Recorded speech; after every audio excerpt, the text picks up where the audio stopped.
조용한 아침의 나라 조선.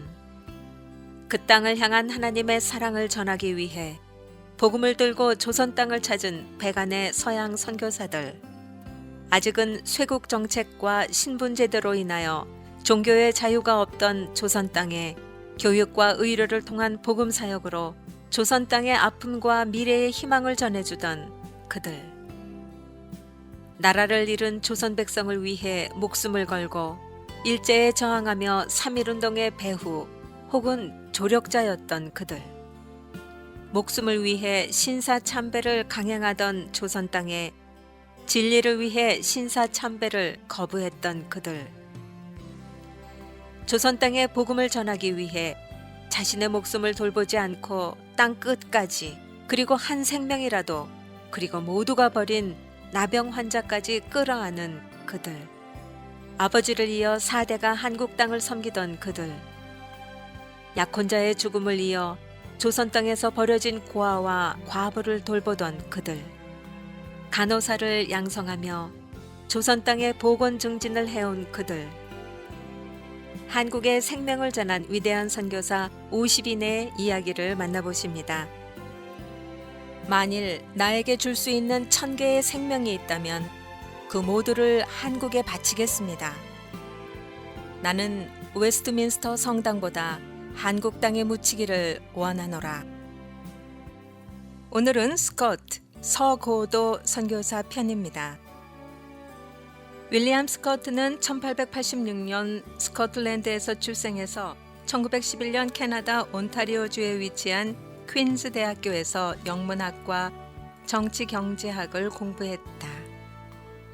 1914년 밴쿠버에 위치한 웨스트민스터 신학교를 졸업하고 같은 해 캐나다 장로회 선교사로 한국에 들어왔다. 스코트는 캐나다 선교부의 선교 중심지인 원산과 함흥, 성진 지방에서 활동하다 1919년 만주 간도로 임지를 옮겼고 1922년 용정 은진중학교 교장으로 학교를 돌보았다. 이후 1925년 함흥 영생학교 교장으로 심우했고 1942년 일제에 의해 강제 송환되었다. 해방 후 1946년 다시 내한하여 조선신학교에서 가르쳤으며 한국전쟁 이후 피난민 구제 사업에 힘썼다. 조선신학교가 한국신학대학으로 바뀐 후에도 이곳에서 구약신학, 교회사를 가르쳤으며 1956년 은퇴하여 귀국했다. 1979년 영국 웨스트 요크셔의 브랜포드에서 소천했다. 스코트가 은진중학교와 영생학교의 교장으로 심우했던 1920년대는 러시아 혁명의 영향으로 공산주의자들의 활동이 활발히 전개되고 있었다. 그들은 수업을 방해하고 동맹 휴학을 조장했는데 스코트가 부임한 학교에서도 이런 움직임이 있었다. 그래서 수업 1시간 전에 학교에 가서 책상 위에 공산주의자들이 뿌린 전단지를 모으는 것이 스코트의 하루의 시작이었다. 그 전단지에는 공산주의를 상징하는 망치와 낫이 그려져 있었고 일본 제국주의 타도, 일어나 투쟁하자와 같은 문구가 실려 있었다. 용정에서도 공산주의자들에 의해 교회가 문을 닫았고 병원은 공산주의자 또는 강도에 의해 부상당한 환자가 매일 늘어났다. 1930년대에는 일제의 신사참배 요구가 노골화되면서 각 선교부의 태도가 둘로 첨예하게 갈라졌다. 미 북장로회와 미 남장로회 선교부가 신사참배 요구에 반대하여 대부분 학교 문을 닫은 것과 대조적으로 캐나다 선교부는 학교의 역할을 다하기 위해 학교를 유지하기로 결정했다. 스코트는 공산주의의 위협과 신사참배 요구라는 무거운 짐을 지고 일제 말기 간도와 함흥에서 꺼져가는 교육의 불빛을 이어나갔다. 1937년 중일 전쟁 이후 일본의 압력과 전쟁의 위험으로 각 선교부는 선교사들을 본국으로 소환시키기 시작했다.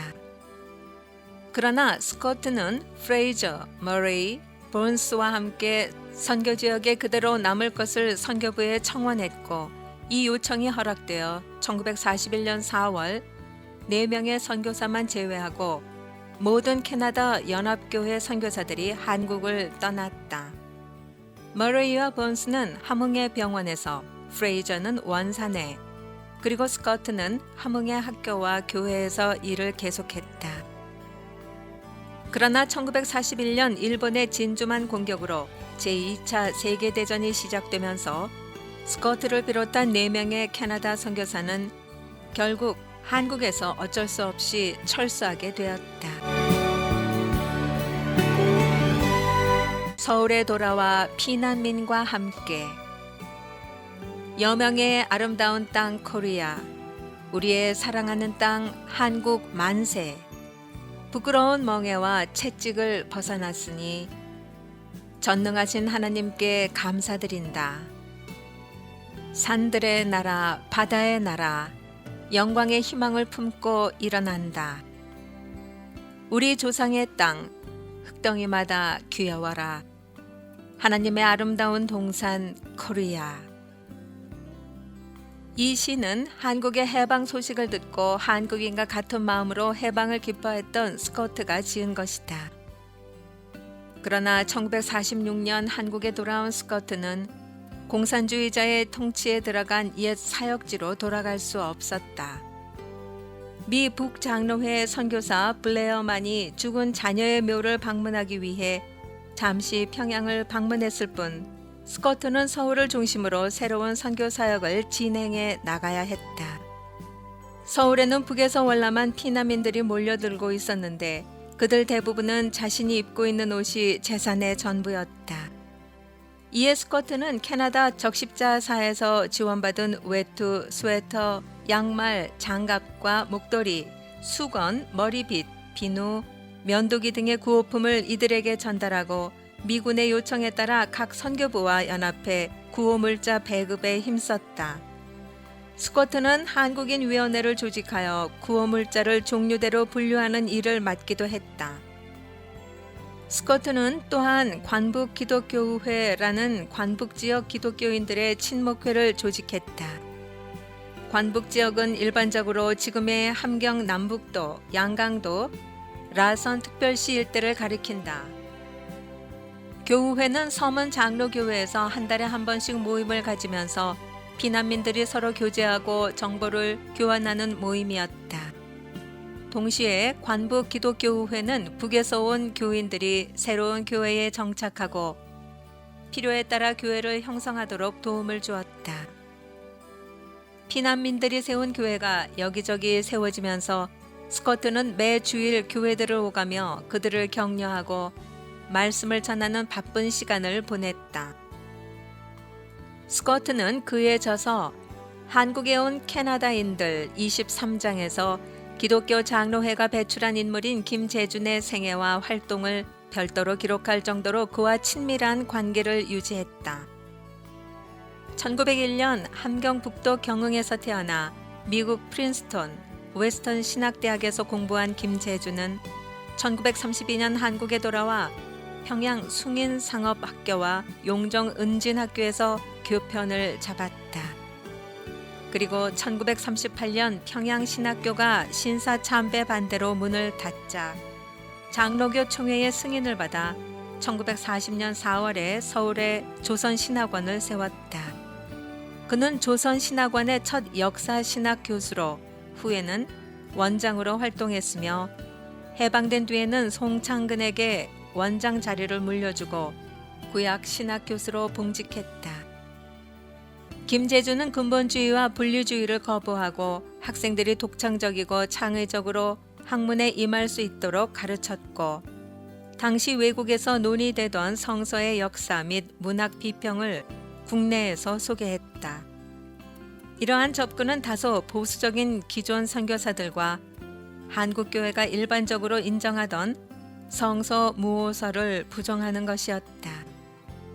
조선신학교는 해방 후 남한의 유일한 신학교였는데 북한에서 월남한 목사들과 보수적 신앙을 가진 선교사들이 다시 들어오면서 신학적 위기를 맞게 되었다.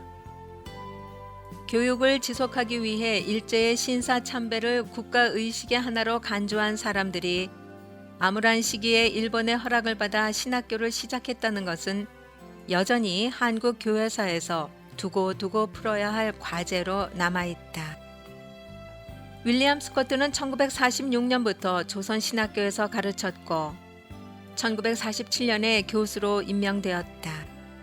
조선신학교를 둘러싸고 논쟁이 가열되자 스코트는 김재준과 조선신학교의 입장을 총회에 단언했고 세계의 명망 있는 신학교들이 조선신학교에서 사용하는 신학 방법론을 따른다고 역설했다.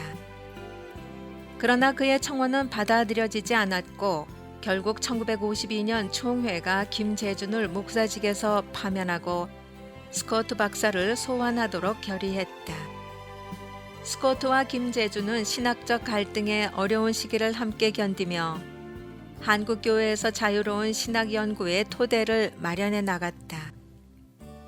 1952년 대한예수교 장로회 제37회 총회에서 스코트와 김재준이 제명되자 이에 반발한 목회자들이 한국장로교회의 개혁을 기치로 내걸고 한국기독교 장로회를 출범시켰다. 스코트는 기독교 장로회가 캐나다 연합교회와 지속적인 관계를 맺을 수 있도록 도와주었고 한국신학대학에서 1956년 자신이 은퇴할 때까지 구약신약과 교회사를 가르쳤다. 기독교 장로회는 이후 민주화와 인권운동에 적극 참여하여 한국 민주화에 큰 업적을 남겼다.